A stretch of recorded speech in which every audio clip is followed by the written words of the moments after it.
Et le sujet qui est dans mon cœur aujourd'hui, que je vais partager avec vous, eh bien, je vais essayer, pendant ce temps qui nous est accordé,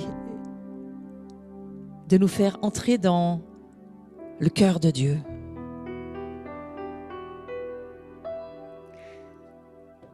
Un cœur pour aimer. Un cœur pour aimer, voilà ce que je crois pouvoir vous inviter à vivre aujourd'hui. Merci beaucoup pour ce temps d'adoration magnifique qui dilate nos cœurs, qui prépare, qui nous ouvre cette porte entre le ciel et la terre pour que nous puissions vivre, et pas seulement vivre, mais entrer dans l'expérience de la connaissance de qui est Dieu. Alors je vais vous lire ce verset, si je peux le faire. Voilà, vous voyez ce verset magnifique de Jérémie. Je leur donnerai un cœur pour qu'ils connaissent que je suis l'Éternel. Ils seront mon peuple et je serai leur Dieu s'ils reviennent à moi de tout leur cœur. C'est une affaire de cœur aujourd'hui. Jérémie a prophétisé sur la destruction de Jérusalem. Vous savez que c'est ce prophète qui n'était pas du tout aimé de temps de son époque, parce qu'au fond, le message qu'il portait était un message de vérité, mais ses contemporains n'avaient pas du tout envie d'entendre ce message. Et Jérémie dit, mais Dieu va nous donner un cœur pour le connaître, parce que Dieu dit que nous serons son peuple et que nous devons revenir à lui. Et pas seulement revenir, mais revenir de tout notre cœur. Voilà ce que nous dit cette parole prophétique que porte Jérémie. Je leur donnerai un cœur. Et c'est ce dont nous avons besoin aujourd'hui. Nous avons besoin du cœur de Dieu. Mais comment faire? Alors, Jérémie lui prophétise d'abord toute une partie de son livre, la première moitié, on va dire, il prophétise sur la destruction de Jérusalem. Donc ces paroles sont extrêmement difficiles à entendre, mais il ne voulait pas détruire Jérusalem. Il voulait la construction de Jérusalem. Mais à cause du péché, à cause de la corruption, à cause des péchés du peuple, de tout ce qui va se passer, eh bien, il leur dit, voilà, son message est très dur. Une partie du message de Jérémie est extrêmement difficile à entendre. Mais il leur dit, repentez-vous. Et je vous demande juste de vous raccrocher à ce que j'ai enseigné ce matin sur la repentance. Parce que Jérémie, comme Jean-Baptiste dans son cœur, il ne vient pas pour être un prophète de malheur. Il vient pour dire les choses qui sont dans le cœur de Dieu. Et ce qui est dans le cœur de Dieu, eh bien, c'est qu'ils en sont arrivés à un stade où il va falloir des transplantations cardiaques. Il va falloir changer les choses. Il n'y a plus rien à faire. C'est ce que dit Jérémie. La première moitié de son livre, eh bien, c'est cet appel à la repentance. Mais toute la deuxième partie du livre, eh bien, il parle du jugement de Dieu, de la punition des nations. Et au milieu, il y a une toute petite section, au milieu du livre de Jérémie, une toute petite section qu'il faut pas la passer, cette partie-là. Et il parle de la nouvelle alliance. Et c'est là où Jérémie va comprendre que le niveau de péché où on est arrivé Jérusalem l'a amené au bord d'un gouffre. Et personne ne peut la rattraper, sauf une transplantation cardiaque. Sauf si, et Dieu va le faire puisqu'il le dit, je leur donnerai. Et Jérémie, il amène ce message au milieu de paroles extrêmement difficiles. Parce que si vous lisez toute la première partie du livre de Jérémie, pas facile à lire. Mais il y a au milieu de ce livre de Jérémie, c'est lui, c'est le premier prophète qui annonce dans les Écritures, même dans la Torah, c'est le premier qui annonce qu'il va y avoir une nouvelle alliance. La nouvelle alliance, ça ne vient pas du Nouveau Testament, ça vient du cœur de Dieu, transplanté dans le cœur de Jérémie qui va annoncer qu'il y a une alliance bien meilleure qui arrive. Parce qu'ils en sont arrivés à un point où ils ne s'en sortiront plus. Ça ne sera plus possible. Est-ce que nous n'en sommes pas arrivés à un point où ça n'était plus possible pour nous non plus, hein? Il nous faut un sauveur, il nous faut un Dieu, il nous faut un Seigneur. Parce que là où on en est, on va sombrer. Mais Dieu dit non, vous ne sombrerez pas parce que je suis Dieu. Et que le même message que Jean-Baptiste, eh bien Jérémie avait ce même message. Non, Dieu a des plans et des projets de bonheur, pas de malheur pour l'humanité. Et il a prévu un moyen d'y arriver. Là où je voudrais aller, mais qu'est-ce qu'on a perdu? Qu'est-ce qu'on a perdu à la chute? Qu'est-ce qu'on a perdu à cause du péché? Exactement comme ce qu'il se passe dans le livre de Jérémie, exactement comme ce qu'il se passe avec Jean-Baptiste. Qu'est-ce qu'on a perdu aujourd'hui? Alors j'ai écrit quelques pistes, il y en a bien d'autres, mais les pistes qui me semblent les plus essentielles. On a perdu, à cause de la chute, à cause du péché, à cause de l'homme qui n'écoute pas Dieu, eh bien on a perdu la communion avec Dieu. On a perdu la communion avec notre Père. Notre communion aussi avec les autres. On a perdu notre communion les uns avec les autres. Les relations entre membres du royaume. Voilà ce qu'on a perdu. Et on a perdu aussi le royaume de Dieu et sa justice. Parce que, bien entendu, si nous perdons le roi, le royaume, nous perdons la justice du royaume. Et le gouvernement est le représentant de son royaume. Tout cela a été perdu. Et cela, il me semble que nous le savons déjà. Nous le savons si nous avons compris le message de Jean-Baptiste, le message de Jésus-Christ, qui n'amène pas seulement un salut parce que tu es pécheur, mais qui amène une vision de son royaume qui arrive. Vous pensez que Dieu va abandonner sa vision? Vous pensez que Dieu va abandonner son projet de son royaume, de tout ce qu'il a établi au travers de Jésus-Christ, de Yeshua depuis la nuit des temps? Non, mais il essaye de nous dire, nous avons perdu quelque chose. Parfois, une image, ça vaut tout un discours. Que de problèmes de cœur en ce moment. Dans le monde, le nombre de gens qui ont des problèmes de cœur, de tout genre, eh bien, je crois qu'on doit être très attentif à ne pas perdre notre cœur. Et là, je vous demande juste de passer quelques minutes à réfléchir sur votre propre cœur et sur ce cœur de Dieu qui, lui aussi, s'est déchiré quand il a perdu toute sa famille, alors que l'humanité choisit de suivre autre chose que lui. Donc Jérémie, il a prophétisé un changement de cœur. Et là, je respire un peu quand je vois ce cœur qui semble aller un petit peu mieux que celui d'avant. Ouais. Jérémie dit ceci, Jérémie 32, 39, « Je leur donnerai un même cœur. » Vous voyez, c'est pas nous qui pouvons le faire. On est arrivé à un stade où, séparés de Dieu, nous n'avons plus aucun moyen de quoi que ce soit. Et lorsque nous arrivons dans ce monde, par notre Père et notre Mère, qui se sont aimés certainement, mais lorsque nous arrivons dans ce monde, nous sommes juste incapables d'avoir un cœur pour aimer. Il nous faudra le découvrir. Il va falloir nous découvrir que Dieu, lui, nous propose quelque chose pour le salut du monde et pour que ce monde puisse revivre normalement, puisse retrouver un battement de cœur. Jérémie le dira. Jérémie 32, 39, c'est ce qui apparaît sur la vignette. « Je leur donnerai un même cœur et une même voix. » Remarquez, c'est toujours Dieu qui va le faire, ce n'est pas vous. « Afin qu'ils me craignent toujours, pour leur bonheur et celui de leurs enfants après eux. » Nous avons là une clé extrêmement importante.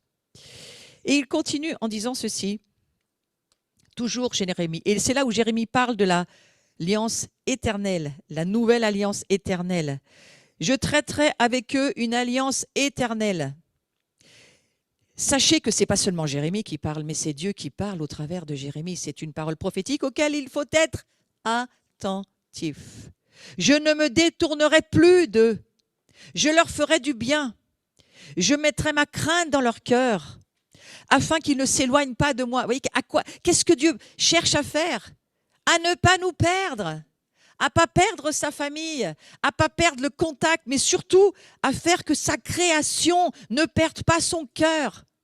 Parce qu'une création sans cœur, une science sans conscience, ça me fait penser au sujet que j'ai eu moi en philosophie au bac, c'est que ruine de l'âme, c'est ruine d'un monde. Un monde sans cœur, c'est un monde qui devient monstrueux. Et Dieu est attentif à ça. Et il continue au verset 41 de Jérémie 40. Je prendrai plaisir à leur faire du bien. Oui, il y a du plaisir en Dieu quand il nous fait du bien. Et je les planterai véritablement dans ce pays. Alors bien sûr, il parle d'Israël, qu'il va planter comme il a planté Abraham de la Babylone dans la terre d'Israël. Eh bien, il va planter toute la descendance d'Abraham. Et c'est Dieu qui va le faire au travers d'un homme qu'il a choisi, qui s'appelle Abraham. Mais ensuite, toutes les nations, elles, bien qu'ayant pour père Abraham, qui n'a pas confirmé l'alliance, j'en parlais ce matin, eh bien, c'est au travers de Yeshua, c'est au travers du Messie que ça va, pour nous, être possible d'être plantés dans le royaume de Dieu. Tout simplement par la foi, parce que nous le croyons. Et Jérémie le dit, mais je trouve très touchant, écoutez bien, je les planterai véritablement dans ce pays de tout mon cœur et de toute mon âme. Vous croyez que Dieu, il a un cœur et une âme? Mais oui, c'est ce qu'il dit. Je vais planter ma famille qui s'est éloignée dans le monde, Israël et toutes les nations qui sont séparées de moi à cause de la chute. Je vais les ramener dans la terre d'Israël.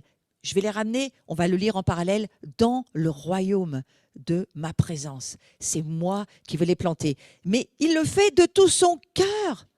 Et il dit, il n'était pas obligé, Dieu. Il dit, de toute mon âme. Waouh, mais je croyais que Dieu était esprit. Je laisse le mystère. Car ainsi parle l'Éternel, de même que j'ai fait venir sur ce peuple tous ces grands malheurs.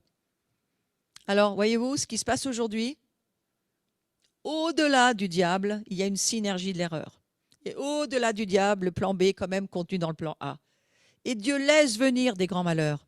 Mais de même, je ferai venir sur eux tout le bien que je leur promets. Accueillons cette parole aujourd'hui. Accueillons-la pour nous.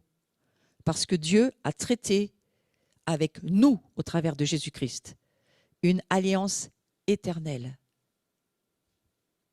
Elle n'a ni commencement ni fin. Et le cœur de Dieu n'a ni commencement ni fin. Donc Jérémie parle de cette nouvelle alliance, du changement de cœur. Et ce terme, je le redis, eh bien, c'est extraordinaire parce que c'est lui qui l'amène pour la première fois, Jérémie. Jérémie, il porte le cœur de Dieu, exactement comme Jean-Baptiste, et il amène le parfum du ciel, il amène la nature de Dieu, il nous fait rentrer dans la compréhension de ce Dieu qu'il est vraiment. On est prévenu de quelque chose qui est important. Jérémie va dire ceci. Vous avez tellement péché, c'est toute la première partie de son livre, vous avez tellement péché que Dieu ne peut plus rien faire. Là où vous en êtes, vous ne pouvez plus rien faire. Et il en est arrivé à dire Dieu ne peut plus rien faire avec vous. Mais il n'a pas dit Dieu ne peut plus rien faire pour vous. Il a dit Dieu ne peut plus rien faire avec vous. Et c'est ce que nous devons entendre aujourd'hui. Dieu ne peut plus rien faire avec nous. Jusqu'à ce que nous rencontrions Yeshua, que nous rentrions dans la révélation de la repentance, que nous comprenions qu'il y a un moment donné, Dieu ne peut plus rien faire avec nous. Il faut en arriver jusque-là. Et dire à un certain moment donné, change mon cœur, Seigneur, moi je ne peux pas. Il faut arriver à cette rupture. On n'est pas en rénovation. On n'est pas en reconstitution. On est à un stade, comme pour Israël, il va falloir arriver à un moment donné de voir comme Jérémie. Seul Dieu peut le faire. Seul Dieu peut me sauver. Seul Dieu peut me sortir de ma condition de charnel, ma condition de de l'ancien monde, moi, je ne peux plus rien faire. Même avec moi-même, je ne peux plus rien faire. Mais Dieu peut pour moi. Dieu peut le faire pour moi. Et c'est pour cela qu'au milieu du livre de Jérémie, il y a cette révélation de la nouvelle alliance où Dieu vient dire à Jérémie, Jérémie, c'est bien, tu as prophétisé tout ce que j'avais besoin que tu dises, mais n'oublie pas, maintenant nous passons à mon cœur. Et mon cœur, c'est qu'il comprenne que moi, j'ai fait une alliance éternelle et que c'est moi qui vais la tenir, parce que l'alliance, elle est unilatérale. Lorsque Dieu fait alliance avec Abraham, c'est Dieu qui crée l'alliance, qui la tient, c'est lui qui en a la pensée, et Abraham, lui, il est juste là pour être avec Dieu. Pourquoi c'est si important de comprendre cela? Parce que l'amour va disparaître, et que Dieu le savait. L'iniquité va augmenter. Jésus prophétise. Et parce que, c'est Jésus qui parle, hein, c'est pas n'importe qui. Et il dit, parce que l'iniquité se sera accrue, la charité du plus grand nombre se refroidira. Nous lisons cela dans Matthieu 24 au verset 12. J'ai été chercher quelques synonymes du mot iniquité, juste pour faire un petit voyage dans le monde du français. C'est parfois important de comprendre bien les choses. Alors, c'est du Wikipédia. Assassinat, défaut, dérèglement, illégalité, illégitimité, inégalité, injustice, péché, partialité. Ça, c'est la définition du mot iniquité. Je suis allée chercher un petit peu plus loin dans, on va dire, la traduction en grec, c'est le mot anomia. On en entendra beaucoup plus parler dans les jours qui viennent, mais on en entend déjà un petit peu parler de ce mot anomia. Hein. L'anomia en grec, anomie en français, c'est la condition de celui qui est sans loi. Sans Dieu, sans loi. Dieu, c'est la loi, donc sans loi, sans Dieu. Parce qu'il est, soit il en est ignorant, soit parce qu'il la viole, et c'est le mépris et la violation de la loi.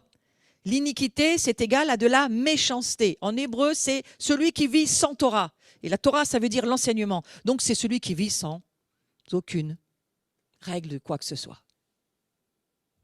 Ça devrait vous éclairer sur ce que nous sommes en train de vivre, et ça devrait vous donner l'immense envie de vous rapprocher du cœur de Dieu. Moi, c'est ce que ça produit. J'ai été voir alors quelques petits passages pour ce mot iniquité dans Matthieu 7, 23. Je vous lis juste le verset. Alors je leur dirai ouvertement, je ne vous ai jamais connu, retirez-vous de moi, vous qui commettez l'anomia, vous qui commettez l'iniquité. Donc je ne vous connais pas, je ne sais pas qui vous êtes. Parce que votre vie, elle n'est pas selon ma loi. Elle n'est pas selon, je vais le dire autrement, mon cœur. Vous vivez pas selon mon cœur. Vous vivez peut-être dans votre religion, vous vivez peut-être dans votre doctrine, vous vivez peut-être dans vos interprétations de la parole de Dieu, mais vous n'êtes pas dans mon cœur. Je ne vous connais pas. C'est ça, le mot anomia. Matthieu 13, 41, le Fils de l'homme enverra ses anges qui arracheront de son royaume tous les scandales et ceux qui commettent l'anomia, tous ceux qui commettent l'iniquité. Dieu va arracher ceux qui ne connaissent pas sa parole, qui ne vivent pas selon son conseil, ceux qui ne vivent pas selon son cœur. Matthieu 23, 28, vous de même, au dehors, vous paraissez juste aux hommes, mais au dedans, vous êtes plein d'hypocrisie et d'iniquité. Vous êtes plein d'anomia.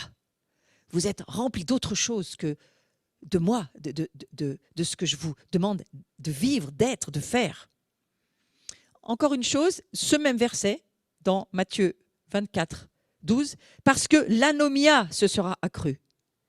Donc, la condition de celui qui ne respecte pas la parole de Dieu. Eh bien, vous voulez que je vous dise, mais nos gouvernements ne respectent pas la parole de Dieu. Nos nations ne respectent pas la parole de Dieu. Nos autorités ne respectent pas la parole de Dieu. Et voilà ce que Dieu nous dit. Hein? Parce qu'ils en sont soit ignorants, pour certains c'est ça, ils sont ignorants, soit parce qu'ils la violent, parce que ça ne les dérange pas de la violer, soit parce qu'ils méprisent la violation de la loi. J'ai été aussi revoir dans le livre de Tite, qui s'est donné lui-même pour nous afin de nous racheter de toute, on parle de Jésus, de toute anomia. Donc Jésus se donne pour nous racheter de toute cette anomia, de toute cette iniquité, et de se faire un peuple qui lui appartienne. Un peuple purifié par lui, zélé pour les bonnes œuvres. Vous ne savez pas ce verset, ce qu'il signifie aujourd'hui? Moi, je cherche un peuple qui a mon cœur. Je cherche un peuple qui a mon cœur, qui connaît qui je suis. Pas un peuple qui colle une façon de voir de la doctrine et de la religion. On n'est pas marié avec une doctrine. On n'est pas marié avec un dogme. On est marié avec le roi des rois dans la révélation par le Saint-Esprit d'un Dieu qui a un cœur qui aime son peuple. Il le jugera parce qu'il l'aime. Mais ses jugements, ils sont justes, ils sont droits, ils sont équitables. Hébreux, chapitre 1, verset 9. Tu as aimé la justice, tu as haï l'iniquité. Dieu est l'anomia. C'est pourquoi, ô Dieu, ton Dieu t'a oint d'une huile de joie au-dessus de tes égaux.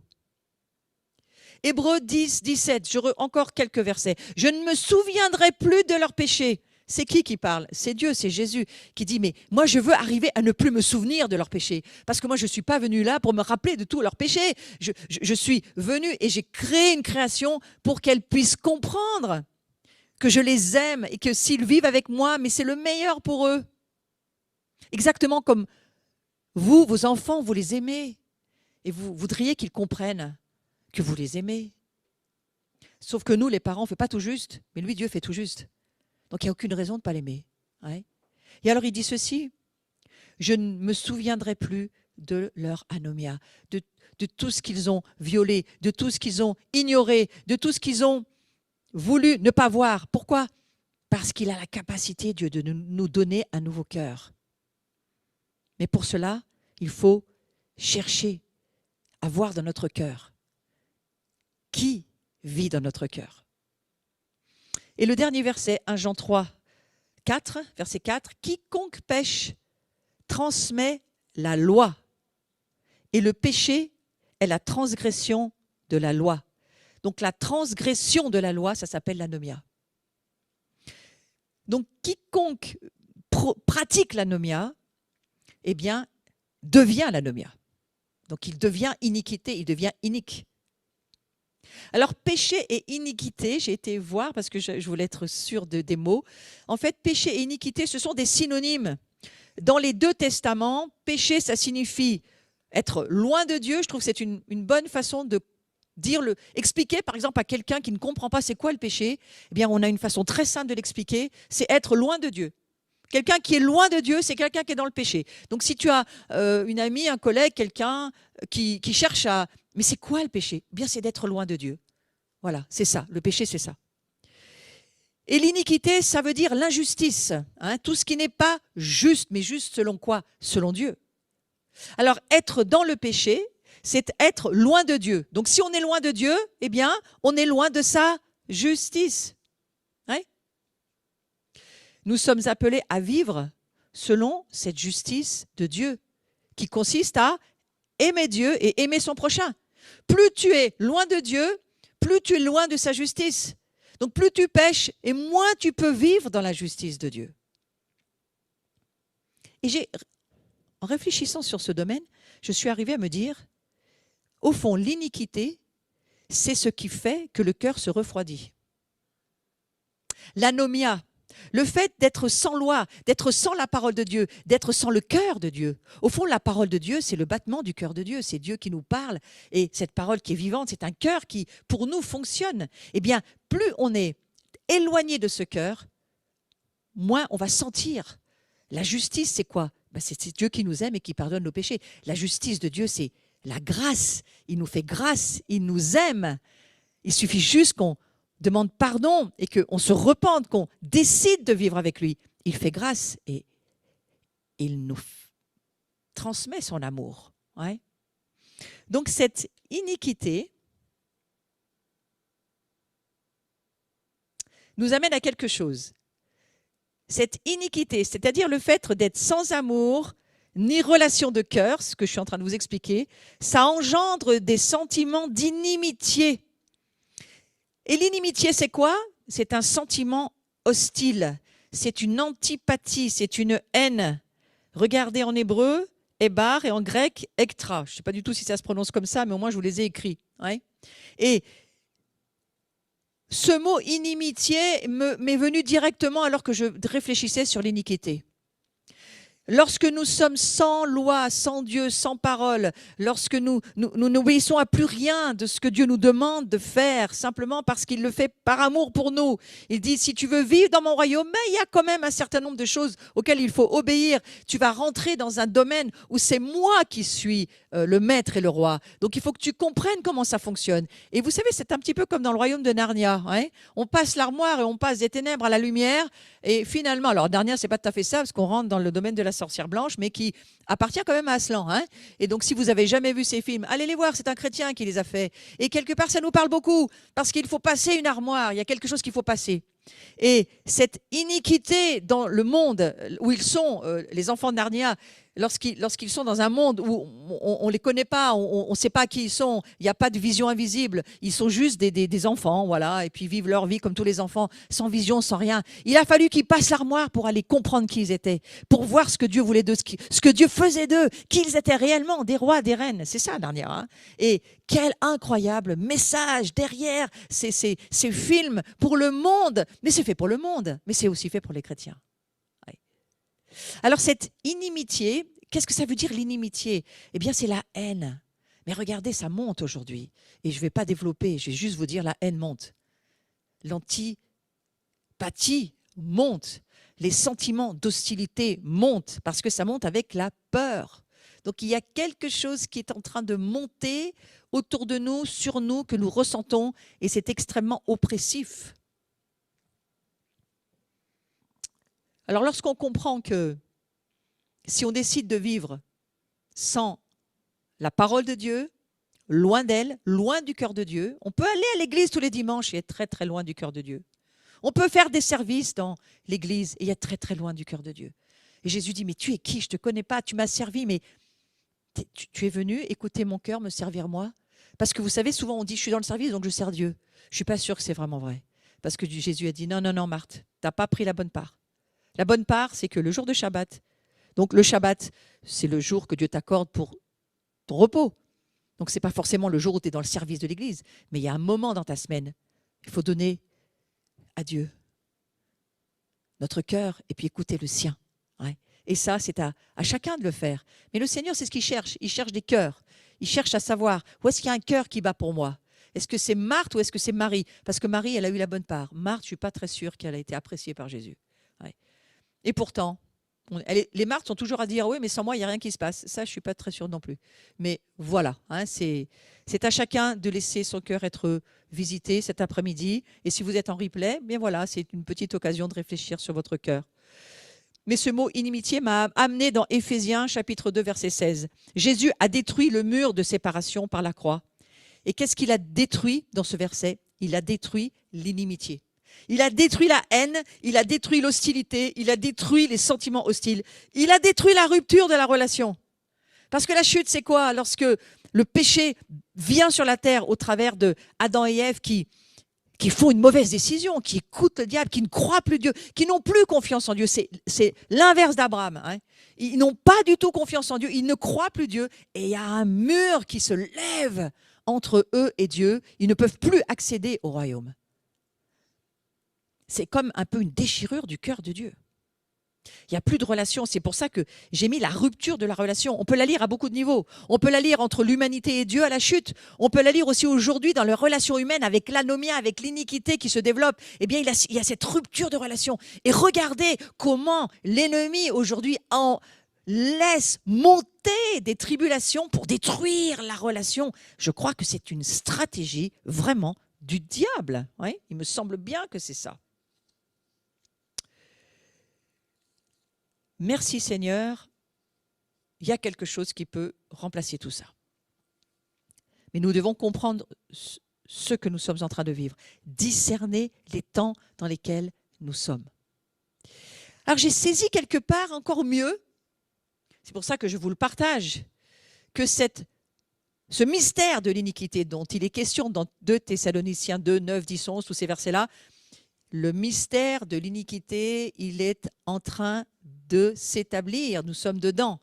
L'iniquité, je vous rappelle, hein, c'est-à-dire tout ce qui va être loin de Dieu, loin de sa parole, ça n'a plus rien à voir avec Dieu. Et donc, il y a cette non-relation qui s'établit. L'homme ne vit que pour lui-même. La seule relation qu'il a, c'est avec lui, pour lui. Que tout le monde soit comme lui. Ça, c'est Babel. Hein, tout le monde doit être comme Babel veut qu'on soit, tous à la même image. Eh bien, ce n'est pas du tout ce que Dieu a prévu dans son plan. Alors, l'obéissance à la parole de Dieu, c'est le langage d'amour qui touche le cœur de Dieu. Et en réfléchissant à cette iniquité qui monte, à ces relations brisées, à ces relations cassées, et regardez ô combien ça monte aujourd'hui encore et encore, combien l'amour du plus grand nombre pour Dieu va se refroidir. Si l'amour pour Dieu se refroidit, l'amour pour les autres se refroidit par conséquent. Hein. Donc, si nous n'aimons plus Dieu, nous n'aimons plus les autres. Et nous entrons dans une société égocentrique, indépendante, loin de Dieu, donc loin de la justice de Dieu. Ça veut dire quoi? Loin de la grâce de Dieu. Ça veut dire quoi? Loin de l'amour de Dieu. Il n'y a plus d'amour.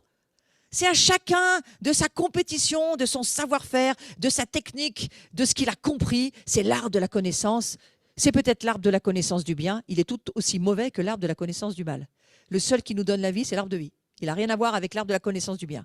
Donc attention. Et l'iniquité étant le langage de la haine, donc de l'injustice, eh bien, qu'est-ce qui va contrebalancer à cela? L'obéissance à la parole de Dieu, c'est le langage de l'amour. C'est l'obéissance qui nous montre qu'on aime Dieu, que c'est pour lui qu'on le fait. C'est pas pour être aimé, non, c'est parce qu'on l'aime qu'on obéit. Ça n'a rien à voir. Et alors, dans le chapitre juste qui précède Jérémie, il écrit une lettre à tous ceux qui sont exilés. Les exilés, on appelle ça tous ceux qui sont dans le galout en hébreu, hein, c'est le peuple de Dieu qui vit en Babylone, en Irak. Et il leur dit des choses très étonnantes. Et je vais aller là-dessus parce que nous sommes un petit peu comme du temps de l'exil à Babylone. Bien, nous sommes en exil à Babylone, nous aussi. Hein.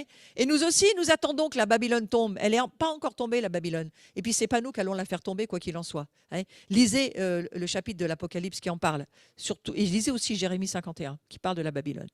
Et alors, voilà, Jérémie, il se trouve un peu dans la situation dans laquelle on est. C'est pour ça que j'ai voulu écouter ce que Jérémie disait à son peuple en exil à Babylone. Qu'est-ce qu'il leur dit ? C'est tout à fait étonnant. Il leur dit de prier pour là où ils sont. Prier pour la ville. Et pour cela, alors, nous, on peut se dire aujourd'hui, ben oui, c'est normal, on prie pour notre ville, tout le monde le fait.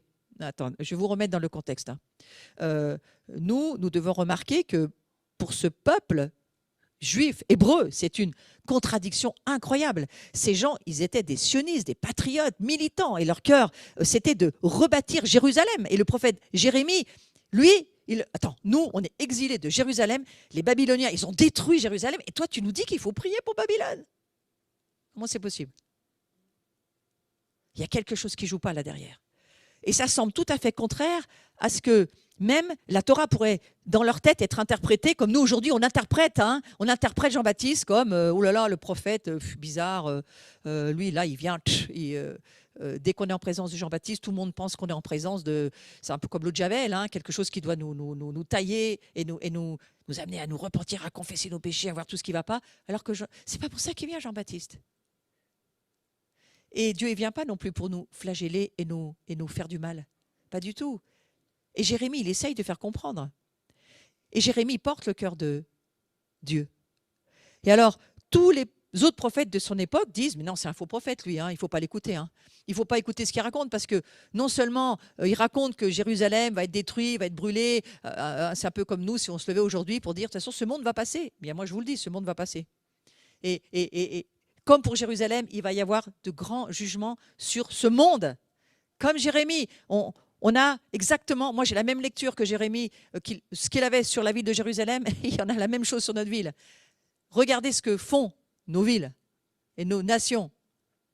Mais Jérémie dit ceci, bien que tous les prophètes de son époque disaient le contraire.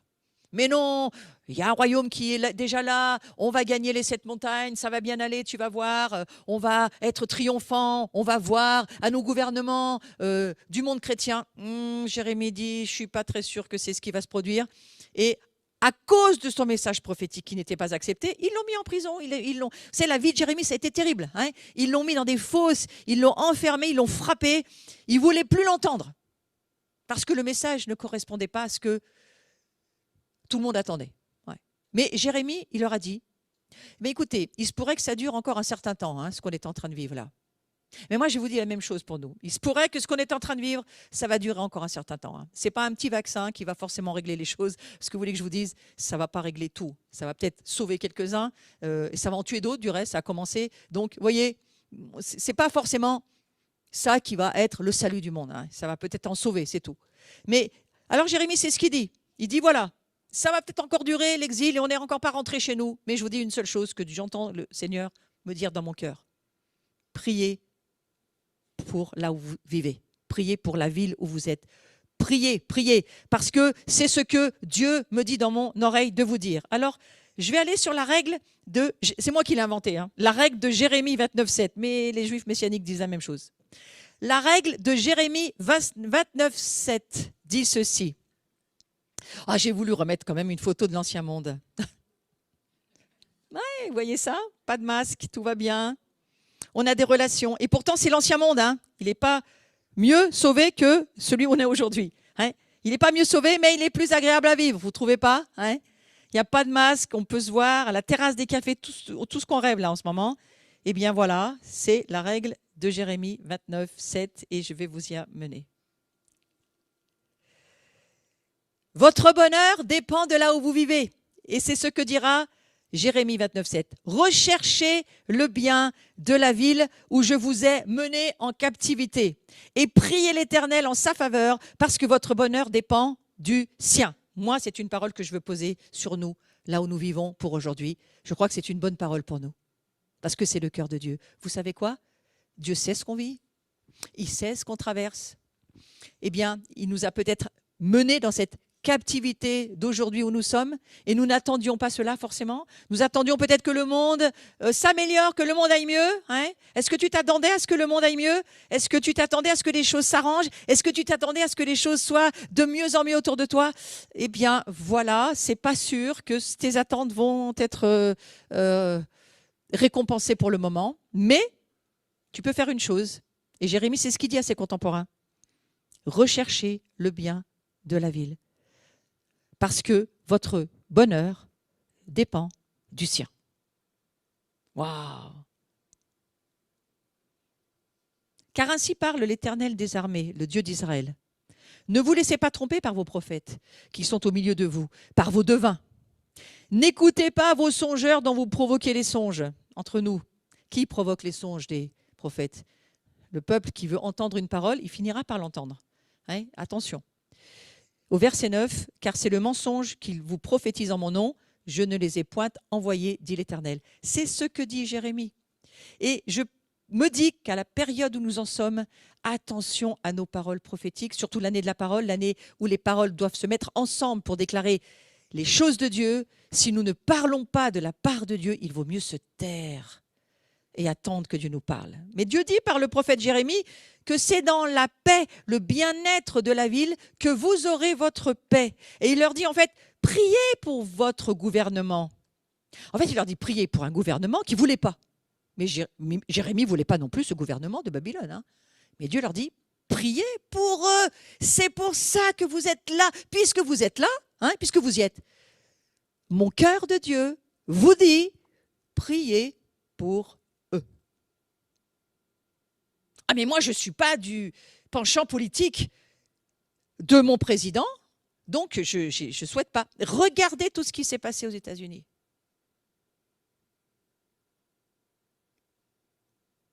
Un désastre lorsqu'on prophétise dans la chair. Dieu nous dit, priez pour vos gouvernements, priez pour le bien de votre ville, priez pour eux, parce que c'est ce que mon cœur vous demande de faire. Alors, pour eux, c'était vraiment compliqué. Hein, mettez-vous à la place des exilés de Jérusalem. Hein, mettez-vous à leur place. Hein, c'était un petit peu compliqué parce que quand même, ils ont brûlé, détruit toutes leurs affaires. Tout. Ils ont fait vraiment beaucoup, beaucoup de mal et de malheur à ce peuple qui a été emmené en plus en captivité. Et maintenant, il faut prier pour eux, il faut prier pour leur bien. Je ne sais pas si mon cœur il a envie en fait. Je crois que beaucoup disaient ça. Je ne sais pas si j'ai envie. Est-ce que j'ai vraiment envie? Vous voyez, moi, je me suis replacée un petit peu de la guerre, de la Seconde Guerre mondiale, hein. Moi, je suis une famille de résistants. Je ne suis pas très sûre que tout le monde ait pensé comme ça. Prier pour les dictateurs. On ne peut pas parler de présidence. Prier pour les dictateurs. Prier pour eux. Mais oui, il faut prier pour eux. Il faut prier pour le bien. Il faut prier parce que Dieu, lui, rien n'est jamais perdu. C'est ça que nous, on ne comprend pas. Le cœur de Dieu, c'est jamais perdu. Ce qu'il cherche, c'est des prieurs, des plaidants, des cœurs. Le Seigneur, il cherche des cœurs. Donc, le prophète Jérémie, qu'est-ce qu'il est en train de dire? Eh bien, c'est une règle qu'il va falloir écouter. Parce que cette règle-là va ou provoquer votre malheur ou provoquer votre bonheur. Alors, ils étaient supposés faire quoi? Ben voilà, prier pour la paix avec un cœur. Qu'est-ce qu'il va nous falloir? Il va nous falloir de la compassion, il va nous falloir de l'humilité.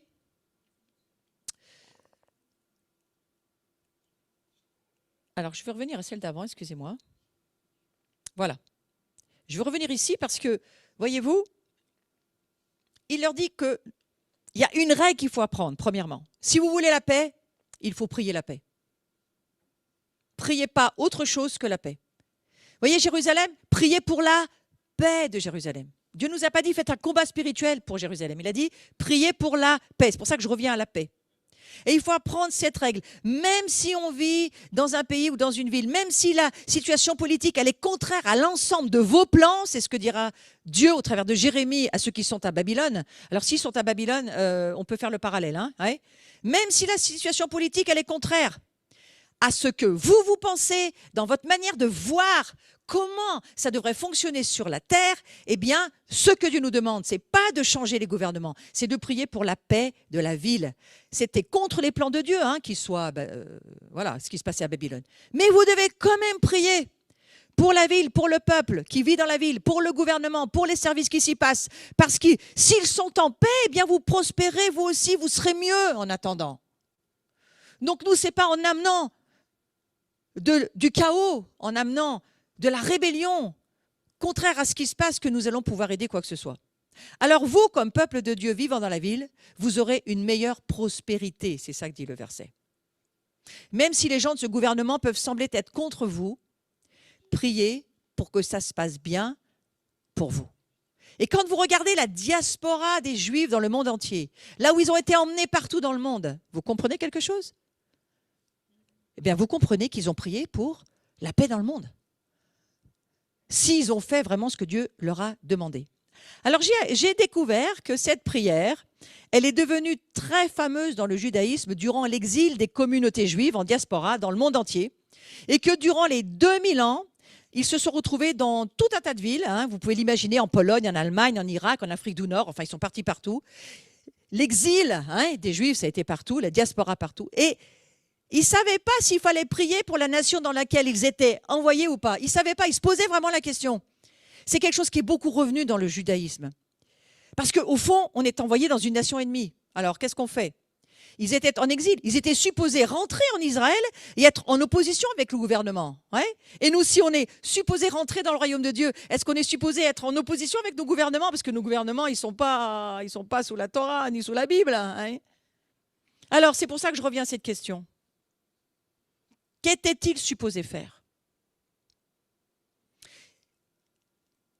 Il était question à ce moment-là de communautés traditionnelles juives, hein.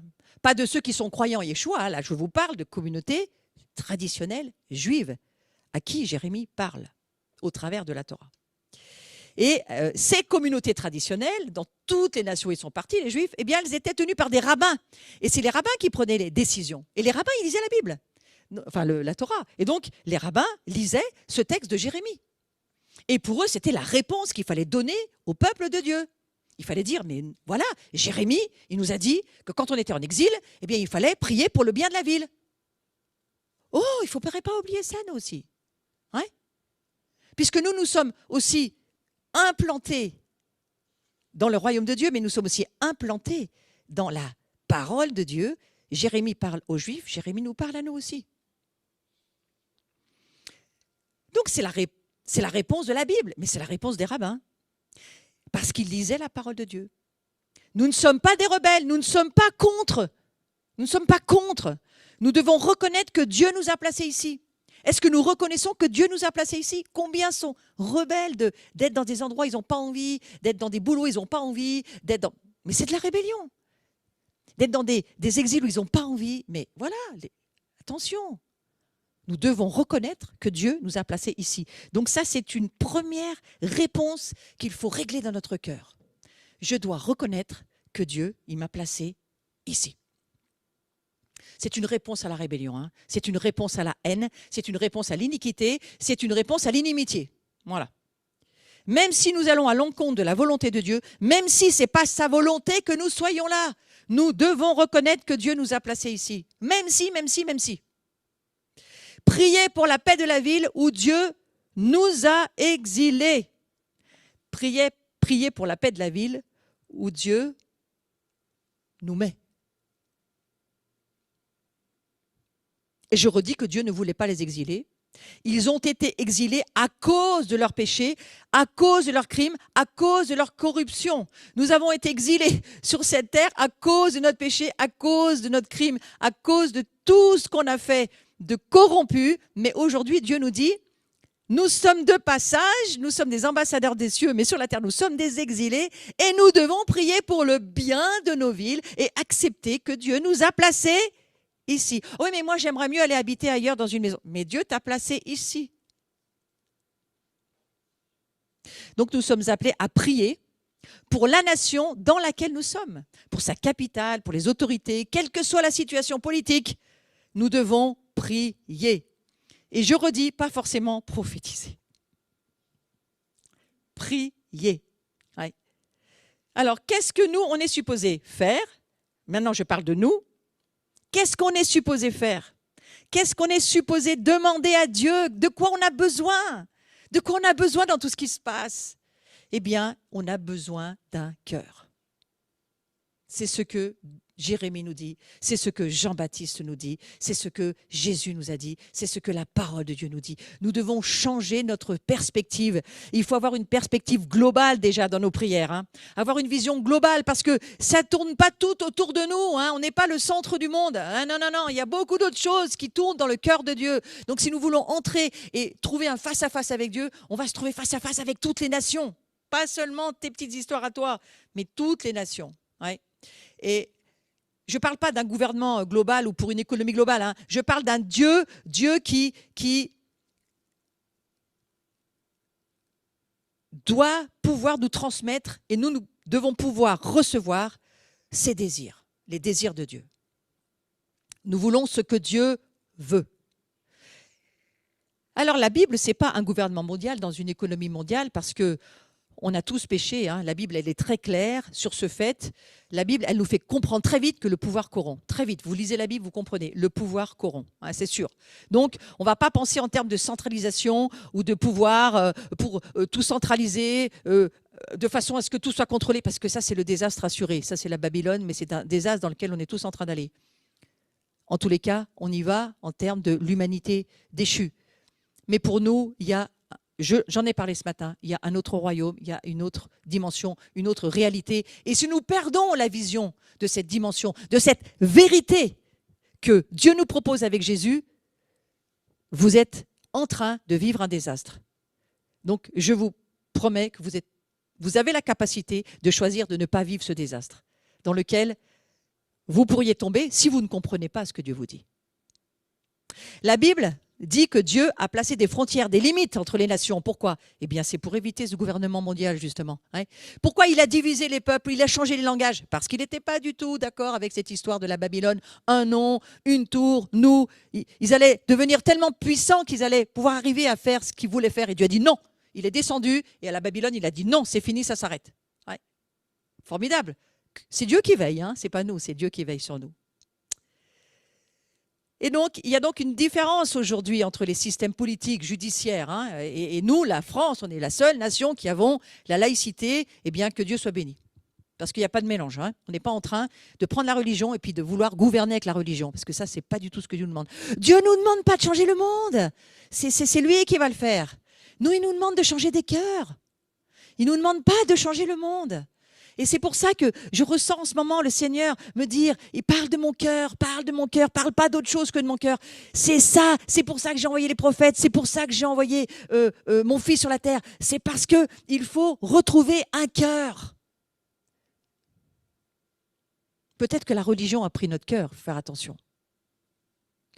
En tous les cas, il y a une chose qu'on peut réaliser, c'est que quand on fait un bilan de ce dans quoi on est aujourd'hui dans ce monde, tout est faux. Tout est faux, tout est faux. On a tout faux et tout est faux. Et donc, il faut en revenir où j'en étais tout à l'heure, où Jérémie nous amène. Vous allez arriver à un tel stade, hein, Dieu ne peut plus faire avec vous, mais il peut faire pour vous. Donc, Dieu est en train de nous dire, je ne peux plus pour le moment faire avec toi, mais je peux faire pour toi. Je peux te donner mon cœur. Je peux te permettre de comprendre mon cœur pour que tu puisses toucher le monde qui est autour de toi. Alors, le vrai problème, il est là. Alors, il faut se réveiller, parce que là, je sais que c'est un petit peu compliqué à ces heures-là, mais réveillons-nous, parce que voilà ce que Dieu nous dit. Nous avons tous péché. Et si nous comprenons ça, c'est le seul problème à comprendre. C'est la seule chose qu'il faut comprendre. Nous avons tous péché. Il n'y a personne qui échappe. Hein? Alors, je parle des pécheurs qui n'ont pas le Seigneur Jésus, mais il y a aussi peut-être encore certains chrétiens qui ont du mal à traverser. Hein? Mais alors, c'est là où il faut revenir à ce matin, comprendre le message de Jean-Baptiste, croire qui nous sommes vraiment et traverser, parce que évidemment, Jésus est mort pour que nous puissions entrer dans les affaires du royaume et fonctionner, participer aux affaires du royaume. Mais on ne peut pas dire qu'on participe aux affaires du royaume si on n'est pas dans un style de vie de repentance, de produire des fruits dignes d'un changement en nous, où on sait qu'on n'est plus d'esclaves, mais nous sommes des fils et des filles de Dieu et nous avons des responsabilités et des devoirs, évidemment. Donc voilà, nous devons en arriver à dire, Seigneur, pardonne-moi mes péchés. Et frères et sœurs, ça ne s'arrête pas cela. Un saint continue de se sanctifier, un saint continue de se repentir, un saint continue de dire, Seigneur, je pêche, aide-moi, donne-moi ton cœur, télécharge-moi. C'est ça que j'entends. Il faut qu'on soit téléchargé en permanence et que quand on a des disques durs avec des compromis, ça ne fonctionne pas dans les logiciels, jetez-les et Dieu va en ramener un autre. Ouais. Ça s'appelle une nouvelle révélation, une révélation fraîche, une révélation qui change notre vie, une révélation qui télécharge la puissance et la foi du royaume. Je crois que la foi se télécharge au travers de la parole de Dieu. Donc voilà, il faut voir les choses du point de vue de Dieu. Il faut reconnaître que nous avons tort. Oh les enfants, oh les parents, oh les plus âgés, oh les plus jeunes, on a un cri aujourd'hui. Reconnaissez que vous avez tort. Reconnaissez que vous savez rien. Reconnaissez que vous ne savez strictement rien. C'est pas parce que vous allez à l'école que vous savez quelque chose qui va vous donner la vie éternelle. Ouais, ça se saurait. On est une des nations les plus instruites du monde. Et on a très peu de chrétiens convertis, nouveau-nés, nés à nouveau. Ouais. Donc aujourd'hui, il y a quelque chose, il faut agir avec de l'humilité et de la repentance. Et c'est ce que Dieu nous dit, humilité et repentance. Nous devons voir les choses du point de vue de Dieu. Allons sur ce chemin, rêvez avec moi, la manière de fonctionner de Dieu. Ouais, c'est de commencer à s'humilier. Et à nos enfants, c'est pas à vous toujours de vous humilier de vos enfants. De temps en temps, il faut dire à vos enfants, oh, oh, oh, baisse la garde. Ouais. Il faut parfois que des parents baissent la garde devant leurs enfants, parce que c'est insupportable. Un père et une mère ne peuvent pas avoir raison sur tout. Il n'y a que Jésus qui sait. Donc se mettre en famille, se mettre à prier, à se demander pardon, à se repentir, marcher sur le chemin de l'humilité. Nous sommes tous en danger si nous ne nous souvenons pas de cela.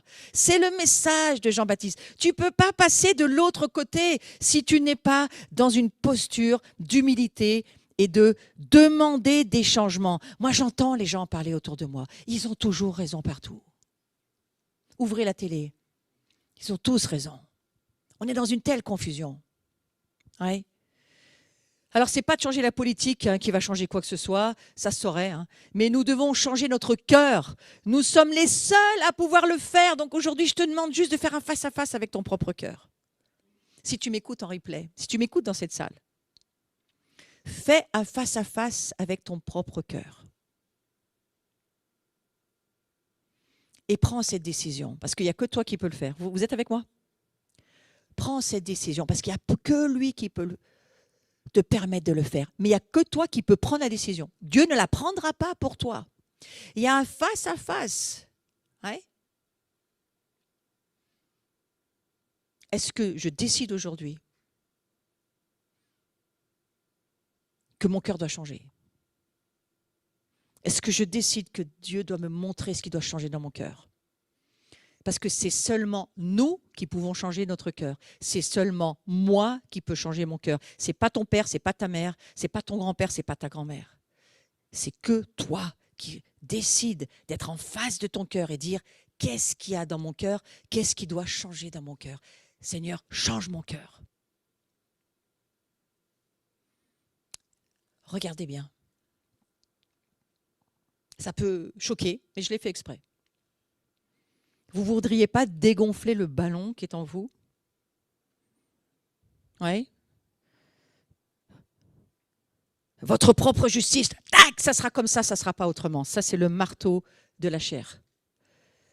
La colère qui fait que ça mène du brouillard sur tout le monde autour. L'orgueil, bien, c'est ce qui a perdu l'humanité. Et le changement de cœur, il est extrêmement important. Il y a quelqu'un d'autre que ça. Ouais. Donc si nous ne dégonflons pas le ballon de l'orgueil, de la propre justice, de la colère, du non-pardon, si on ne laisse pas notre ballon intérieur, notre cœur qui devient un vrai ballon, notre personnalité devient un vrai ballon, notre âme s'enfle d'orgueil, Dieu résiste aux orgueilleux. Mais il fait grâce aux humbles. Donc aujourd'hui, il faut dégonfler le ballon dans la vie de tous les jours. Et commencer à dire, Seigneur, je veux revenir à une place d'humilité, je veux revenir à une place de repentance, je veux revenir à une place où tu vas changer ma vie, tu vas changer mon cœur, tu vas changer ce que je suis. Pourquoi? Mais parce qu'il y a quelqu'un d'autre. Le revoilà. C'est ma mascotte aujourd'hui. Hein? Et voilà ce que Dieu nous dit, c'est formidable, c'est toujours des paroles tellement encourageantes. Il y a quelqu'un d'autre et son nom c'est Jésus, il est le Sauveur, il est le Seigneur. Et lui, il ne s'occupe pas de ce qu'on pense, heureusement. Il ne s'occupe pas de nos opinions, heureusement. Ni de ce qu'on croit, heureusement. Encore moins de nos opinions politiques, ça ne l'intéresse pas tant que ça. Lui, il s'intéresse à son royaume, à ses affaires. Et il est le seul chemin, il est la seule réponse. Il n'y a que lui, il n'y a pas d'autre réponse que lui. Et ceci dit, entre nous, nous allons tous mourir. Hein, et nous allons tous, un jour ou l'autre, faire face. Nous allons avoir à faire face à notre Créateur. Et il est le seul qui soit ressuscité des morts. Et nous pouvons l'appeler, lui demander de nous attacher à lui. Notre première priorité, c'est quoi? C'est de savoir que Dieu m'aime. Première priorité. Et deuxième chose, comprendre combien il m'aime parce qu'il a écrit ceci pour moi. Je connais les projets que j'ai formés sur vous, dit l'Éternel. Projet de paix et non de malheur, afin de vous donner un avenir et de l'espérance. Il y a un avenir, il y a de l'espérance. Personne ne vous dit quand ni où. Mais il y a un avenir, il y a une espérance. Et tous nos pères dans la foi ont cru et ont continué à marcher en croyant cette parole. Vous m'invoquerez et vous partirez, et vous prierez et je vous exaucerai. Vous me chercherez et vous me trouverez, si vous me cherchez de tout votre cœur. Donc une fois que nous connaissons l'amour que Dieu a pour nous, eh bien notre perspective elle est extrêmement différente. Et on va pouvoir à ce moment-là prier la prière de Jérémie 29, 7. On va prier pour nos villes, on va prier pour ceux qui sont autour de nous, parce que c'est les affaires du cœur de Dieu. Et lui, ce que Dieu il souhaite, c'est de voir des cœurs qui le rencontrent, des cœurs qui le trouvent, des cœurs qui vont battre pour lui, et des cœurs qui vont transmettre encore son cœur ailleurs. Parce qu'on en est à la transmission du cœur pour le moment. On n'est pas en train de changer ce monde, on est en train de changer le cœur de ce monde. Ça n'a rien à voir. Donc, il y a une perspective beaucoup plus globale. Et je vais partager une petite histoire. Certains la connaissent, mais je veux la partager pour qu'elle puisse voyager sur le YouTube. J'ai des amis dans le monde entier, et en particulier, j'ai des amis beaucoup en Chine, dont Wuhan, la ville dont on parle tellement. Moi, j'en connais bien la femme pasteur qui fait partie de cette ville. Et je connais très, très bien son témoignage. Et elle a été vraiment au cœur de ce conflit incroyable avec cette épidémie du Covid qui a commencé dans sa ville. Et elle a donné ce témoignage, cette femme pasteur dont je tairai le nom. Elle a expliqué que quand cette épidémie a commencé dans sa ville, eh bien, vraiment, elle et sa communauté, ils ont vu la mort face à face. La Chine, c'est un pays persécuté. Ils savent ce que c'est que la persécution. Ils sont toujours en danger parce qu'ils sont chrétiens. Et vous savez que l'Église est souterraine, c'est très compliqué pour eux. Leur foi est vraiment mise à l'épreuve. Mais là, cette femme a dit ceci. Elle a dit, nous avons vu la mort dans les yeux. Et nous avons eu tellement peur. Et nous avons fait face à cette peur. Et une peur comme celle-là, si on n'avait pas eu cette expérience-là, on ne l'aurait jamais expérimentée. Mais on l'a expérimentée. Et le cœur de Dieu nous a pris. Et il nous a expliqué, ça, vous n'avez pas les moyens de traverser. Mais moi, avec vous, je peux vous faire traverser. Et ça lui a fait vivre une communion avec Dieu, une confiance en Dieu qu'aujourd'hui, elle est la seule à avoir certainement dans son expérience. Ouais. Donc le Seigneur, il sait ce par quoi nous allons avoir à passer. Et il nous dit, quelle que soit l'expérience que tu vas avoir à vivre, si tu connais mon cœur, ça va t'aider. Donc on a besoin de penser aussi à toutes ces personnes qui traversent des persécutions immenses. Est-ce que notre cœur pleure alors que nous, tout va assez bien dans nos nations? Est-ce que notre cœur de sacrificateur prend du temps chaque jour, du temps pour pleurer, du temps pour prier pour eux, du temps pour penser au Liban, pour penser à ceux qui souffrent, pour penser à ceux qui sont dans la difficulté? Est-ce que nos cœurs sont en communication avec le cœur de Dieu qui, à un moment donné, va dire « Mon cœur pleure pour le Liban, prie pour eux. Mon cœur pleure pour les États-Unis, prie pour eux. Mon cœur pleure. » Est-ce que notre cœur est à l'écoute des nations? Parce que le cœur de Dieu, il est branché à toutes les nations et il demande à ses sacrificateurs, il demande à ce que nous prions ce qui est dans son cœur à lui, pas ce qui est dans notre petit cœur à nous, dans nos petites histoires égocentriques. Il se cherche un peuple de sacrificateurs et de rois pour prier pour son cœur à lui. Et j'ai compris cela. J'ai compris quelque part que, encore plus que ce que j'ai jamais compris, fais-moi rentrer dans ton cœur. Moi, ça fait des années que j'essaye d'écouter le cœur de Dieu. Et que parfois, j'entends dans une célébration, il faut prier pour telle nation, il faut aller dans tel endroit, il faut prier là. Et puis, parfois, il y a l'assemblée qui dit, on ne comprend pas trop pourquoi faire. Mais parce que c'est Dieu qui, à ce moment-là, dans son ciel, il a besoin qu'on prie pour. Beyrouth qui a explosé à un moment donné. Le Yémen, qu'est-ce qui s'y passe? En Syrie, qu'est-ce qu'il y a? Ouais. Parce que lui, il veut qu'on prie pour le bien de leur ville, de leur nation. La Corée du Nord, en ce moment. Il faut vraiment prier pour eux. Prier parce qu'il se passe des choses puissantes dans certains cœurs. Alors, on est entouré de souffrances, des gens qui, peut-être, ne vont plus pouvoir supporter ce qui se passe autour d'eux. Et certaines personnes, regardez ce qui... Attends, vous voyez, je pense qu'on en est au stade où le bateau, le Titanic, est en train de piquer du nez. Vous le sentez? Non? Vous sentez que le monde pique du nez? Oui? Et qu'est-ce qu'il faut faire? Eh bien, il faut préparer sa chaloupe et en sauver le plus qu'on pourra. Et comment? Eh bien, en priant et en avertissant et en amenant la bonne message du salut, mais en ayant aussi la puissance, et ça va venir, de ressusciter les morts quand on va en avoir besoin. On est en train de faire quoi? On est en train de se préparer à traverser une période très sombre. Et nous avons encore un tout petit peu de temps pour nous préparer. Et il me semble que le Seigneur est en train de nous dire, eh bien, tu vois, il va commencer à y avoir autour de toi des gens qui vont tout perdre. C'est déjà fait pour certains. Ils vont perdre toutes leurs entreprises, ils vont perdre leur vie, ils vont perdre leur maison, comme à Beyrouth, ils ont tout perdu, certains. Ils vont peut-être perdre leur salaire. À un moment donné, le peuple chrétien va perdre le contact avec le commerce. Comment ça va faire? Oh là là, je ne ris pas. Ça va être très compliqué. Dieu dit, prépare ton cœur, prépare ton cœur, prépare ton cœur. Il faut qu'il devienne mon cœur. Il faut que tu entendes mon cœur. Moi, c'est le message que j'entends aujourd'hui. Le monde autour de nous souffre, il va avoir besoin de nos prières. Et lorsque nous souffrons, nous avons aussi la prière des frères et des sœurs. Et nous devons apprendre cela. Parce que Jésus a dit, veillez et priez sans cesse.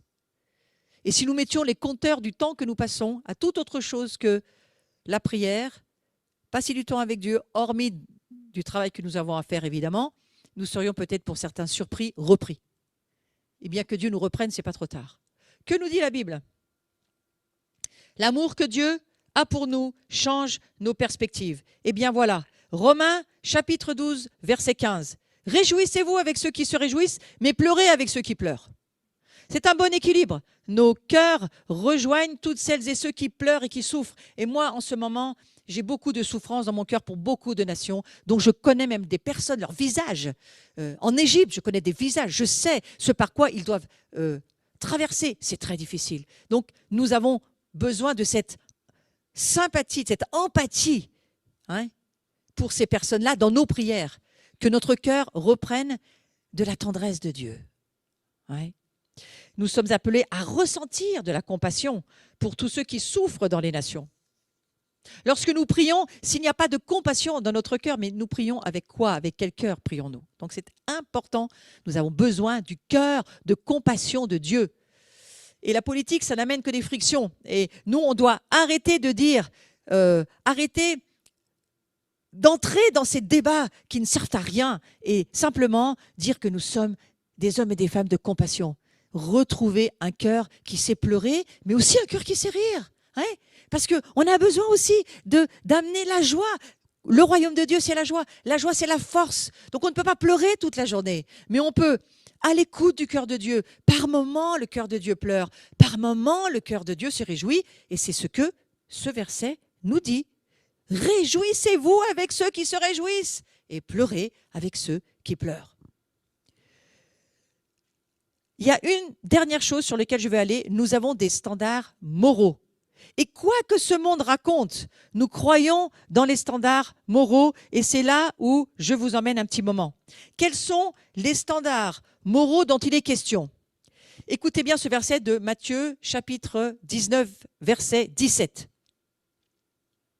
Si tu veux entrer dans la vie, observe les commandements. Matthieu 19, 17. Si tu veux entrer dans la vie, c'est Jésus qui parle, hein. Si tu veux entrer dans la vie, observe les commandements. Je suis dans le Nouveau Testament, vous avez remarqué, hein, c'est pas les commandements. Jésus a accompli tous les commandements, mais maintenant, nous, on est appelés à obéir. Par amour, pas pour être aimé. Hein. Et voilà ce que nous dit ce verset, verset 18, j'étais au 17, 18 maintenant. Lesquels, lui dit-il? Jésus qui a une conversation avec ce jeune homme, et Jésus répondit, ceci, tu ne tueras point, tu ne commettras pas d'adultère, tu ne déroberas pas, tu voles pas, hein?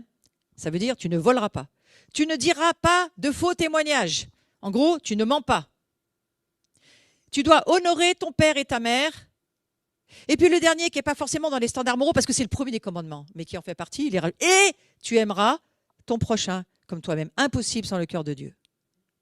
Tout cela ne se fait que parce que nous décidons d'avoir des standards moraux. Ces standards, ils sont pour tout le monde. Ils ne sont pas que pour les Juifs, ils sont pour tout le monde. Croyants, athées, noirs, blancs, mâles, femelles, il n'y a aucune différence. Ce sont des standards de vie. Et j'écoutais une émission sur CNews, il n'y a pas si longtemps, sur la liberté, et ça parlait du monde chrétien. Et une personne de dire extraordinaire qui a dit, mais vous savez, la notion de liberté n'est venue qu'avec Jésus. Et ce n'était pas un chrétien qui parlait. Hein. La liberté est venue avec Jésus. L'égalité est venue avec Jésus. Avant, ça n'existait pas. Ce n'était pas dans la société. Pourquoi Jésus nous a franchis? Pourquoi Jésus nous rend libres? Parce que qu'est-ce que c'est la liberté, hein? Elle commence là où s'arrête celle des autres. Ça, c'est ce qu'on nous apprend, hein, dans les livres. Mais pourquoi Jésus parle de liberté? Mais parce qu'il nous dit qu'aujourd'hui, en tant que fils et filles de Dieu, on a la liberté de ne plus pécher. On a la liberté de ne plus être sous la tyrannie du péché. On a la liberté d'être libre, d'être nous-mêmes, de ne pas tuer, de ne pas commettre d'adultère, de ne pas voler, de ne pas mentir, d'honorer notre père et notre mère. On a la possibilité de le faire. Hein? Alors, tous ces standards, c'est un juif qui a expliqué ça, alors je vais vous dire comme il le dit. Il dit ceci, il dit, ils sont par ordre d'importance. Tuer est pire que l'adultère. L'adultère est pire que le vol. Le vol est pire que le faux témoignage. Le faux témoignage est pire que de manquer de respect à ses parents. Je vous dis ça juste pour y réfléchir. Dieu regarde au cœur. Dieu regarde ce qui est à l'intérieur. Vous n'avez peut-être pas tué, vous n'avez peut-être jamais dit d'insulte à votre voisin, mais vous avez peut-être dit des choses pas très gentilles à votre conjoint, à vos enfants, à ce que vous pensez des gens qui vous sont proches, votre façon de voir les choses, vos opinions. Ah, voilà, du regard au cœur. Vous n'avez peut-être pas commis d'adultère, mais peut-être vous avez passé du temps dans la porno, sur les écrans. Il se passe des choses horribles. Autour de nous, il y a des choses, mais il vaut mieux pas savoir, disent certains. Oui, mais de quoi on va se repentir si on n'est pas au courant? Attention. Il y a des enfants de 5 ans, 8 ans, 10 ans à qui il arrive des horreurs, des horreurs, des horreurs. Aujourd'hui, on n'a pas idée des horreurs. Alors Jésus, il a dit ceci. Son royaume, il n'est pas de ce monde. Et c'est la seule chose qui doit nous tenir aujourd'hui. Et c'est ce qui nous fera traverser les temps difficiles. C'est la réponse à nos questions pour aujourd'hui, si on s'en pose, si tu t'en poses pas. Mais si tu te poses certaines questions. Matthieu, chapitre 6. Voici donc comment vous devez prier. C'est la prière de Jésus. Notre Père qui es aux cieux, que ton nom soit sanctifié. Il est mis à part, il est saint. Que ton royaume vienne. Voilà, c'est la prière. Jésus dit, vous n'avez qu'une seule solution, une seule chose à me demander, une seule chose qui va pouvoir changer les choses, que mon royaume vienne et que ma volonté soit faite sur la terre. Il n'a pas dit qu'on allait changer le monde, il a dit, ma volonté doit être faite sur la terre. Donc il faut que ma volonté soit faite sur la terre. Il faut que mon royaume descende. Et pour le moment, il n'est encore pas descendu, mais il est dans ton cœur. Donc il faut que mon royaume envahisse ton cœur. Il faut que ton cœur soit envahi par mon amour, par ma façon de vivre, mes conseils, mes statuts moraux, mes standards moraux. Il faut que ton cœur soit envahi par ce que je te dis que je suis. Et Jésus, il s'est tenu devant l'empereur de son époque. Pilate, c'était un empereur, c'était quand même quelqu'un de très important. Et il lui a dit, je pourrais te tuer. Il lui dit comme ça, mais t'es qui toi? Et il lui dit, es-tu un roi? Es-tu un roi?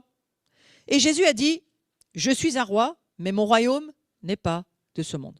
Voilà, il a donné, je crois que nous, c'est notre réponse pour tout ce qui se passe aujourd'hui.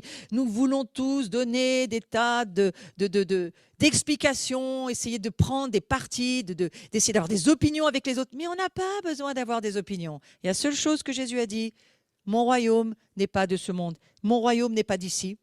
Et la seule chose que vous pouvez faire, ce n'est pas de changer ce qui est à l'extérieur. Il faut changer ce qui est à l'intérieur. C'est le cœur de l'homme qui doit changer. Donc, il faut d'abord changer le cœur des gens. Le problème, il est dans notre cœur. Et regardez, s'il vous plaît, parce que c'est de cela dont il est question aujourd'hui. Inconduite, vol, meurtre, cupidité. Vous savez, les gens qui regardent toujours tout petit, donnez au moins, donnez au plus petit, parce qu'il faut garder l'argent. Donc voilà, on va toujours faire au plus petit. L'esprit de pauvreté en Europe, c'est extrêmement courant. La débauche, l'envie, la diffamation, l'orgueil, la démesure, beaucoup de choses sont dans le cœur de l'homme. Surtout, les pensées perverses. Notre cœur a des pensées remplies de choses abominables pour Dieu que nous, aujourd'hui, on trouverait, écoutez, tout le monde avorte, c'est normal, on est d'accord avec tout ce qui se passe. Vous savez, c'est la loi, on est obligé, quoi. Tout ce mal qui vient du dedans et qui rend l'homme impur. Gardez votre cœur pur. Les systèmes de ce monde peuvent penser ce qu'ils veulent. Gardez votre cœur pur. Jésus amène un royaume meilleur. Il amène autre chose, et je vais finir avec ça. Pour avoir un monde parfait, pour avoir un leader parfait, il faut que ce soit basé sur la plus haute valeur sacrificielle.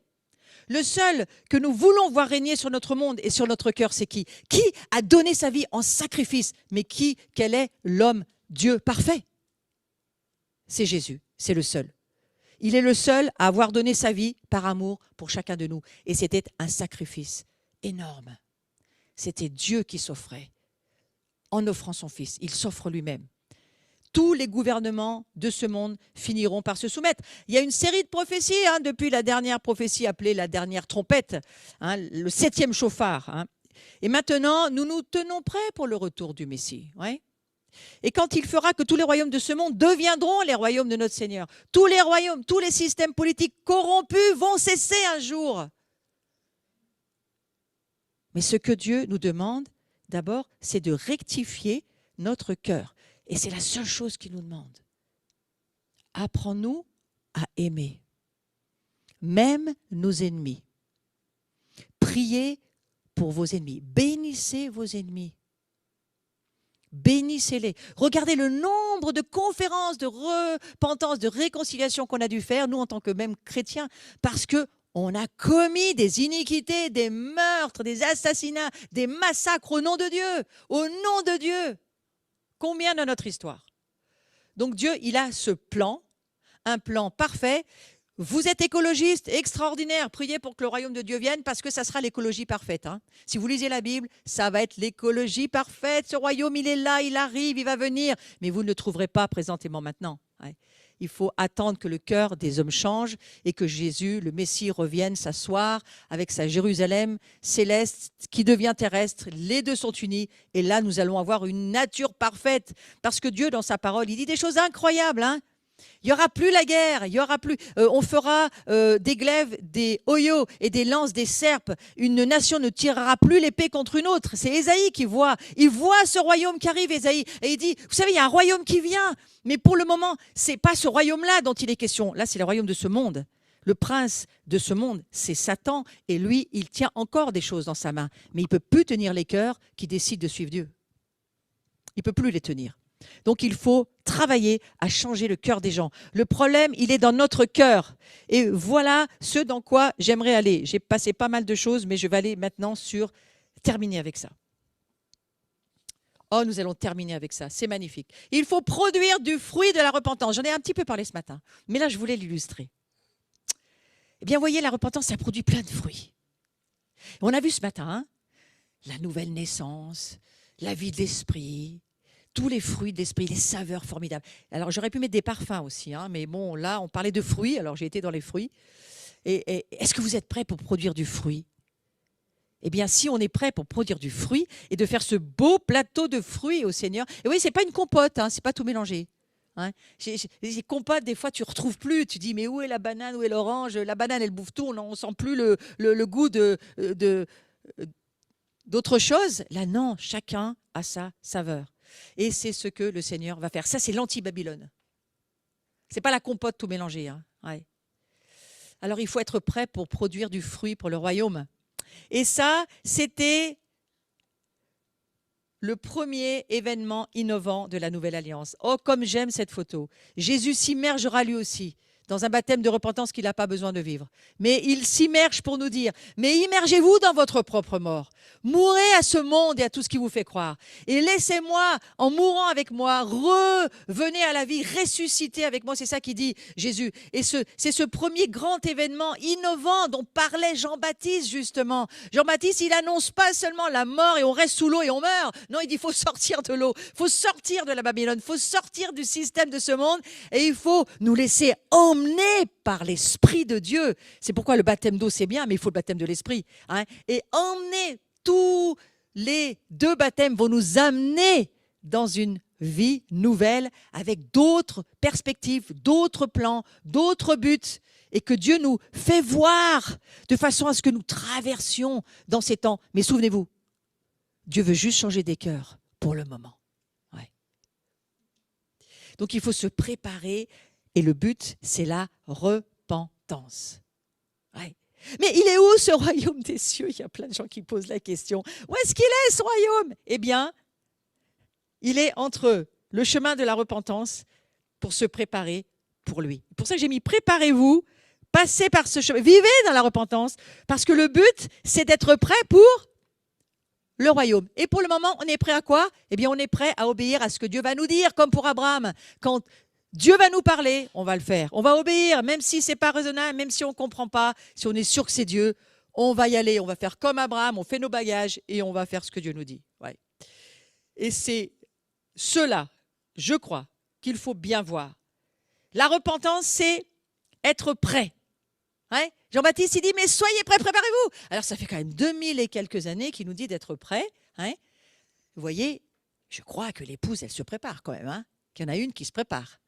Est-ce qu'on avait bien compris que c'était ça? Oui, je crois que certains l'ont compris, mais peut-être pas tous.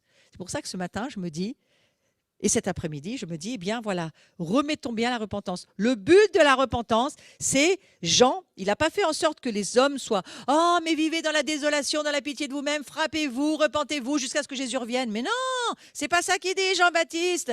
Et il nous dit pas qu'on est des pauvres pécheurs qui devons attendre le retour de Jésus.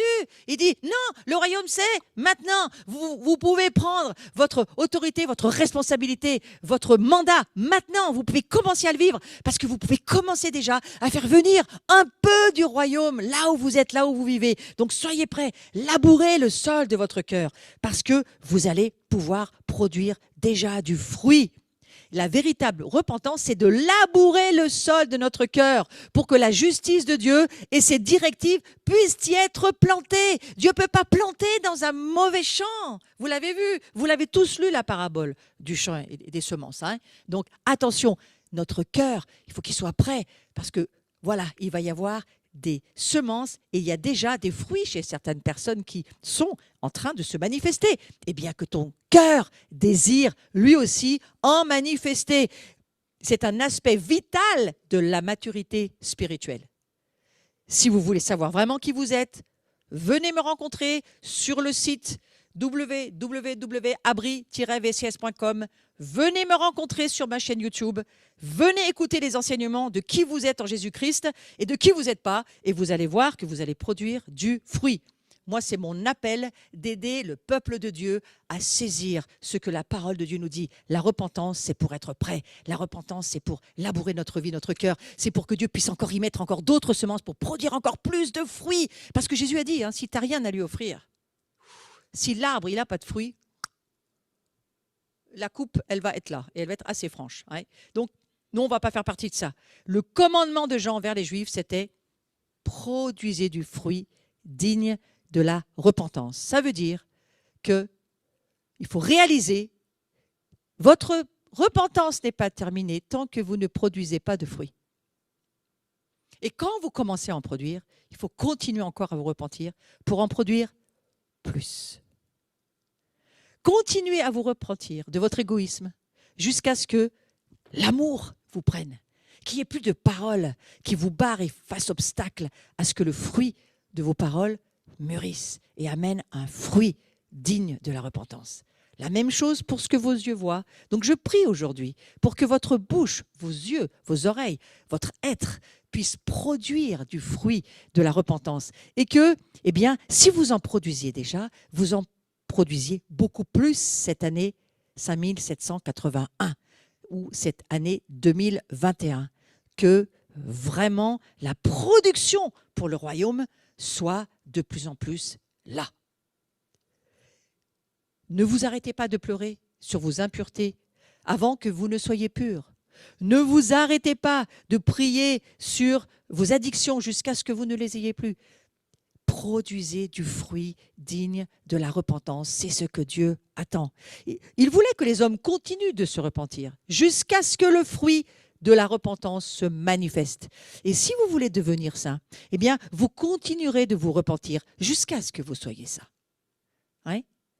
Ne vous voilez pas la face quant à vos péchés, mais confessez-les. La grâce de Dieu, le sacrifice de son Fils sont suffisants pour couvrir et pardonner tout péché. Et nous demandons pardon lorsqu'il faut demander pardon. Nous devons nous humilier parce que Dieu, pour toute personne qui s'humilie et qui vit vraiment dans la soumission à sa parole, un jour ou l'autre, il l'élève. Soyons honnêtes à propos de nos péchés et Dieu nous purifiera. Et je termine avec ceci, c'est la dernière. Waouh! Persistez dans votre repentance. Persistez, ne doutez jamais de la générosité et de la miséricorde de Dieu. Et ça, c'est le message anti-religieux. Il n'y a pas de condamnation pour ceux qui sont en Jésus-Christ. persistez. Vous n'y arrivez pas, vous allez y arriver. Marchez sur ce chemin. Dites au diable, mais moi je suis sur un chemin de repentance et tu vois, eh bien j'avance et puis j'y arrive grâce à l'Esprit Saint qui m'aide. Et je suis sur un chemin et ma maturité, elle progresse. Et je veux arriver à avoir un cœur pur. Je veux arriver à être saint et je vais y arriver parce que Dieu va m'aider et je prie pour cela. Et j'y travaille et je demande au Saint-Esprit de m'aider à me détourner, à fermer ma télé s'il faut, à changer mes agendas s'il le faut, à faire d'autres choix, à aller peut-être voir d'autres personnes, à pas vivre dans telle proximité parce que les mauvaises compagnies corrompent, hein. Les mœurs, c'est connu. Donc il y a des gens qu'il ne faut pas côtoyer. Eh bien voilà, il faut persister dans votre repentance et ne doutez jamais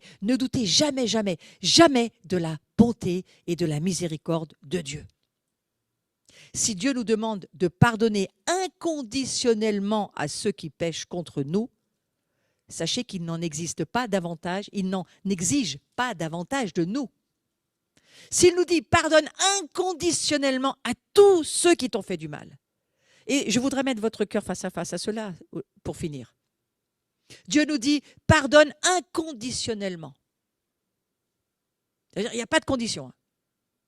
Pourquoi ? Parce que Dieu, lui, nous a pardonné sans condition, gratuitement. Alors, si Dieu nous dit ça, qui sommes-nous pour ne pas aller dire la même chose à ceux que lui veut toucher au travers de nous ?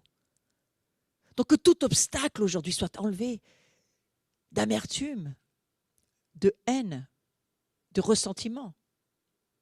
Que ces obstacles tombent, comme le disait le verset au tout début de ce message. Hein ? Il va niveler les obstacles. Il va niveler les fosses aussi. Et il va refaire un chemin droit. Et notre cœur, je crois, doit pouvoir être un endroit où les autres peuvent venir marcher. Peut-être même nous piétiner.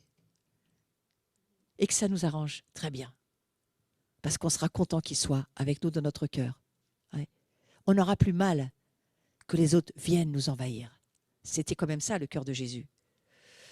Et si vous péchez 490 fois en une journée, ce qui peut arriver, eh bien, après chaque fois, criez à lui pour qu'il vous pardonne, parce que vous savez quoi ? Il va vous pardonner. Parce qu'il a dit, je vous pardonnerai, je vous purifierai. Vos péchés seront peut-être rouges comme le cramoisi, eh bien, je les rendrai blancs comme la neige. Mais attention, là aussi, je mets un petit avertissement avant de finir. N'en profitez pas. N'offensez pas la grâce de Dieu. Faites attention. La repentance, c'est un vrai déchirement du cœur. Et lorsqu'on se repent vraiment, vraiment du fond de nos cœurs de quelque chose, eh bien, il est fort probable qu'on ne recommence jamais. Parce que ça nous a vraiment déchiré le cœur. Et que Dieu nous change à ce moment-là. Et les Écritures, pour finir, nous disent ceci. Car le précepte est une lampe et l'enseignement une lumière. Les avertissements de la correction sont le chemin de la vie. C'est Proverbe 6, 23. Voilà. Le précepte est une lampe. Le précepte, c'est ce que Dieu nous dit dans sa parole, c'est ses conseils. L'enseignement, une lumière. Vous ne pouvez pas vivre sans être enseigné par la parole de Dieu. Vous avez besoin d'écouter Dieu au travers de sa parole. Et les avertissements et la correction, c'est le chemin de la vie. Je veux juste prier avant que nous puissions fermer cette session cet après-midi. Et nous nous retrouverons du reste, je vous donnerai quelques annonces juste après. Mais j'aimerais prier. Seigneur Dieu, je te remercie parce que tu nous parles au travers des messages que tu mets sur le cœur de tes serviteurs. Et aujourd'hui, je te remercie de ce que tu nous dis, que ton cœur est tellement large, tellement ouvert, mais tellement juste et tellement droit. Nous voulons te faire confiance en tant que Dieu parfait.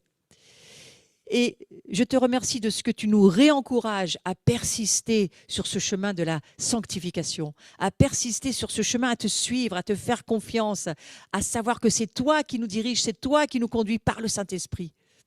et que nous pouvons nous immerger dans ta parole, cette parole qui lave nos vies, qui change nos opinions, qui nous amène à penser comme tu penses, que chacune de nos pensées puisse être réorientée comme toi tu penses, comme toi tu vois, comme ton cœur est, que notre cœur puisse devenir. C'est ma prière pour aujourd'hui, que ton cœur puisse désirer ressembler à celui de Jésus, que ton cœur désire à être changé là où il est dur, là où il est sec, là où il n'entend plus, il ne voit plus, il y a peut-être des zones dans ton cœur qui sont complètement stériles. Eh bien, aujourd'hui, le Seigneur te dit, persiste dans ce chemin de la repentance. Prie-moi, demande-moi, confesse-moi tout ce qui ne va pas, parce que si tu me parles, moi je répondrai. C'est Jérémie qui le dit, invoque-moi et je te répondrai. Demande-moi et je te répondrai. Demande-moi de quoi tu as besoin. Eh bien, nous avons besoin d'un cœur changé, transformé. Nous avons besoin d'avoir un cœur comme le tien, avec une capacité de discerner, d'aimer et d'entourer, d'encourager, de persister, de résister, de façon à ce que ton royaume puisse venir, que ta volonté puisse être faite sur la terre de notre cœur comme au ciel, et sur la terre où nous vivons aussi du reste. Je te remercie, Seigneur, d'être avec nous. Accompagne-nous, sois notre ami. Nous ne voulons pas être des esclaves, nous voulons être tes amis. Et tu dis ça à tes disciples, vous n'êtes pas des esclaves, vous êtes mes amis, à qui je vais pouvoir confier des tas de secrets. Alors Seigneur, c'est notre prière aujourd'hui. Nous voulons entendre tes secrets, mais tu ne confies tes secrets qu'à ceux qui ont ton cœur. Alors Seigneur Jésus, donne-nous ton cœur. Et je prie pour vous tous qui êtes branchés ou qui allez peut-être voir en replay. Prenez un temps. Fermez la porte de votre chambre. Ne faites plus de bruit. Fermez tout ce qui se passe autour de vous et laissez le Saint-Esprit venir. Posez sa main sur votre cœur et commencez à vous montrer tous les changements qui ont été faits et qui sont encore à faire, et que vous soyez encouragés pour voir aussi les bonnes choses, les bons fruits que vous avez produits parce que vous vous êtes repentis depuis beaucoup d'années. Eh bien, il y a des fruits qui sont là. Mais désirez en avoir plus. Désirez donner plus de fruits du chemin sur lequel vous êtes, de la repentance. Et puis pour ceux qui ont peut-être jamais donné leur vie au Seigneur, eh bien, je prie que vous puissiez produire ce premier fruit de la nouvelle naissance.